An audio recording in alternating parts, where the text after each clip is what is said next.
I knew he was going to do something. You can just see he was so fidgetive. He was so anxious. He could not stay still. He had that sneakiness about him.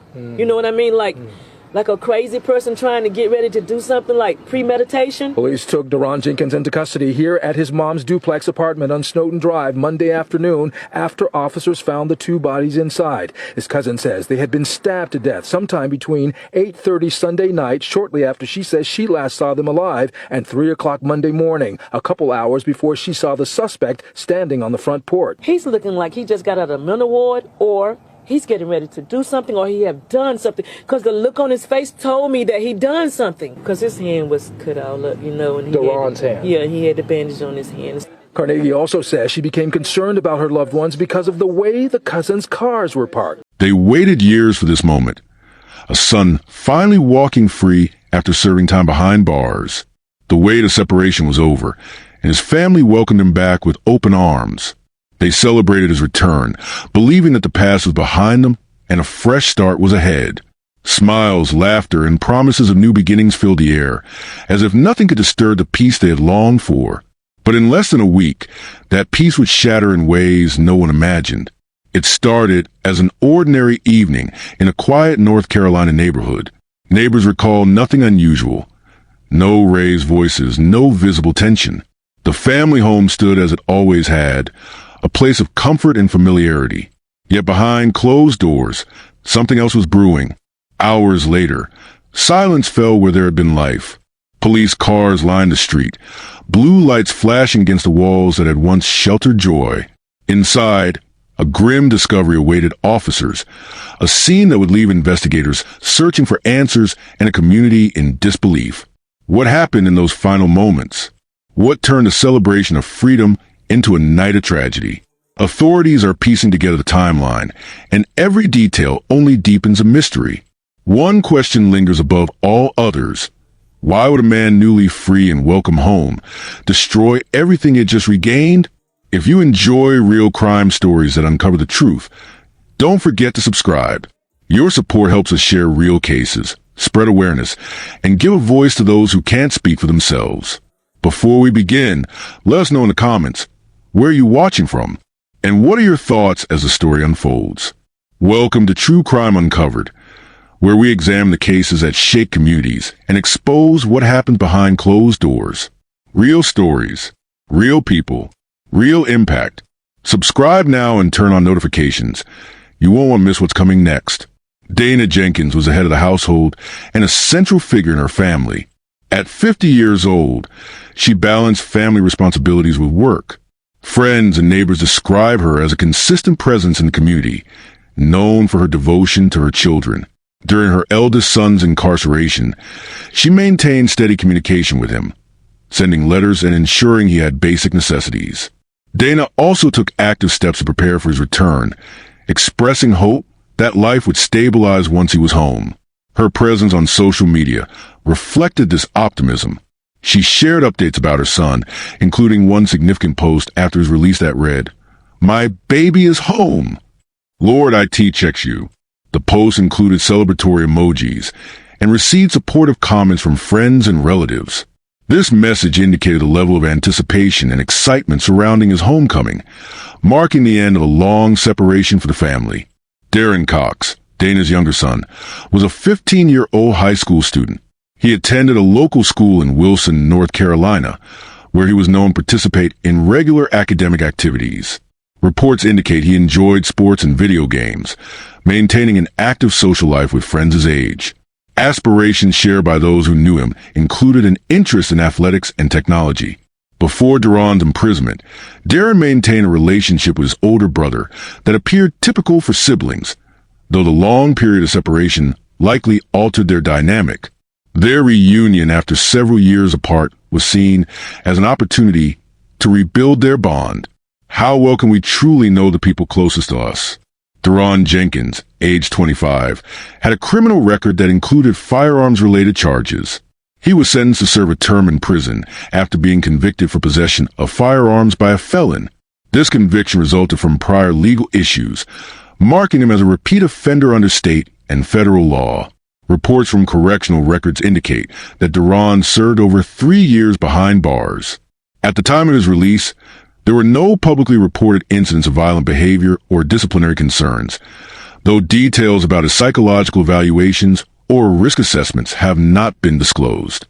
There is no record Duran making public statements regarding his plans following release, though family and community members assumed he would rejoin his family and reintegrate into society. His mother's celebratory post suggested that they expected a smooth transition. Neighbors described Duran as quiet and reserved before his incarceration. Some recalled limited interaction, while others mentioned that he mostly kept to himself. These observations provide little insight into his state of mind after returning home. Should families ignore warning signs because of blood ties? Duran Jenkins was officially released from prison on March 25, 2025, after completing his sentence.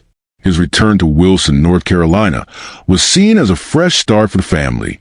Dana organized a homecoming celebration to mark the occasion.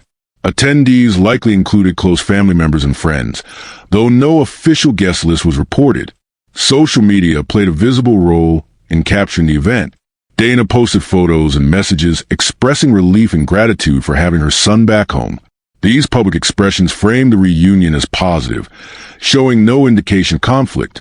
There are no verified reports of visible tension during the celebration. The event appeared to proceed normally based on available social media content. Would you celebrate someone's freedom without questioning their state of mind? Following his release, Duran stayed at his mother's residence. No reports suggest he traveled or spent significant time elsewhere. Details about his activities during these 6 days remain unclear, though investigators are reviewing his interactions during this period. Authorities have not confirmed whether arguments or disagreements occurred inside the home. Financial pressures, family expectations, or personal stressors could have played a role, but this remains speculative. The weapon used in the crime was a firearm. Investigators are still determining how Duran obtained it and whether it was legally owned or acquired unlawfully. Could this tragedy have been prevented if someone had spoken up? The incident occurred on March 31st, 2025, approximately 6 days after Duran's release. At around 5:30 p.m., law enforcement received reports that led them to residence in Wilson. The initial discovery was made by individuals who have not been publicly identified. Emergency responders arrived to find the bodies of Dana Jenkins and Darren Cox inside the home. Police confirmed there was no forced entry, suggesting that the assailant was someone with access to the house. Both victims were fatally shot. The firearm used in the attack was recovered at the scene, though ownership records have not been disclosed. Authorities have not reported any signs of a prolonged struggle. This indicates that the attack may have been sudden, leaving the victims little time to react. What could cause silence to follow a house full of celebration just days earlier?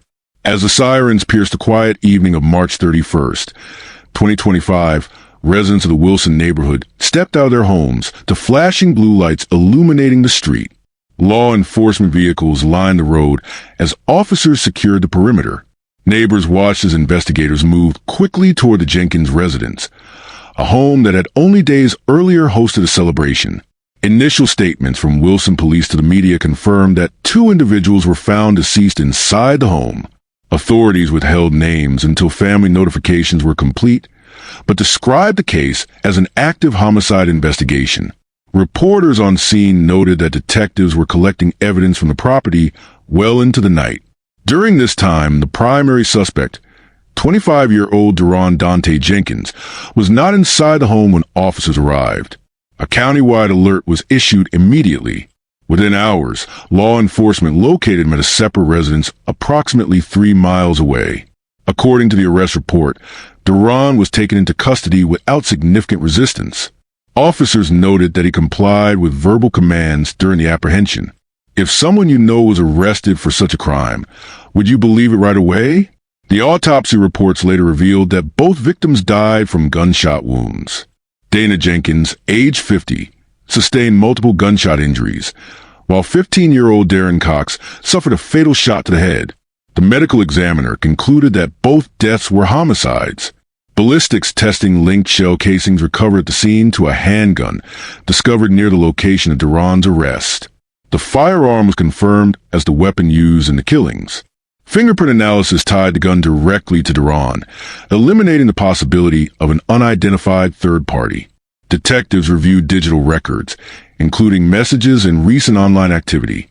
There was no indication of threats made publicly, but investigators are examining whether any private messages or social media posts suggest premeditation. Statements from relatives and neighbors provided additional context. Several neighbors reported no audible signs of a confrontation on the day of the incident. A family acquaintance told investigators that the relationship between Duran and his mother appeared supportive following his release. Still, no conclusive explanation emerged regarding what triggered the violence.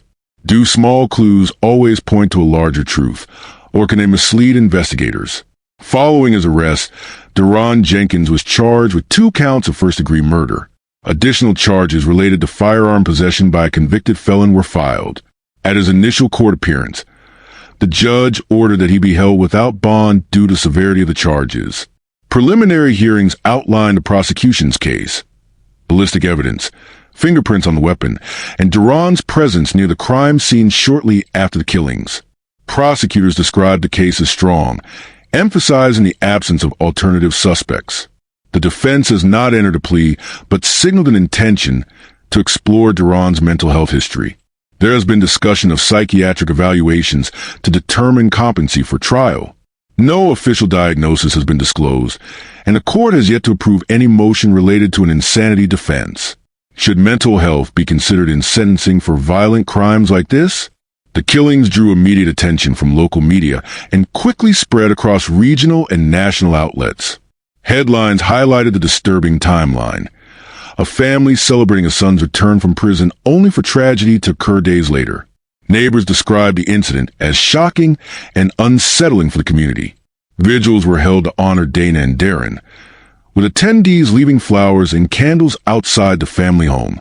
On social media, friends and acquaintances shared tributes, posting photographs and messages of remembrance for both victims. Why do communities struggle to understand tragedies that start at home? Investigators have not publicly confirmed a motive. However, several possibilities have emerged based on available evidence and interviews. One theory suggests financial tension following Duran's release. Another considers personal resentment or unresolved conflicts within the household. Mental health issues are also under review as part of the defense's strategy. Police have stated that the killings were intentional, but have not provided details on what may have triggered the act. What drives someone to destroy the people who gave them another chance? As of the latest court update, Duran Jenkins remains in custody without bond. The next scheduled hearing will address motions related to psychiatric evaluations and the admissibility of certain evidence. If convicted of first-degree murder, Duran faces a mandatory life sentence without the possibility of parole or potentially the death penalty, depending on prosecutorial decisions. What punishment fits a crime that begins with family trust and ends in betrayal? This case has generated widespread discussion about the risks associated with reintegration after incarceration. While families often hope for redemption, unaddressed behavioral or psychological issues can lead to devastating outcomes.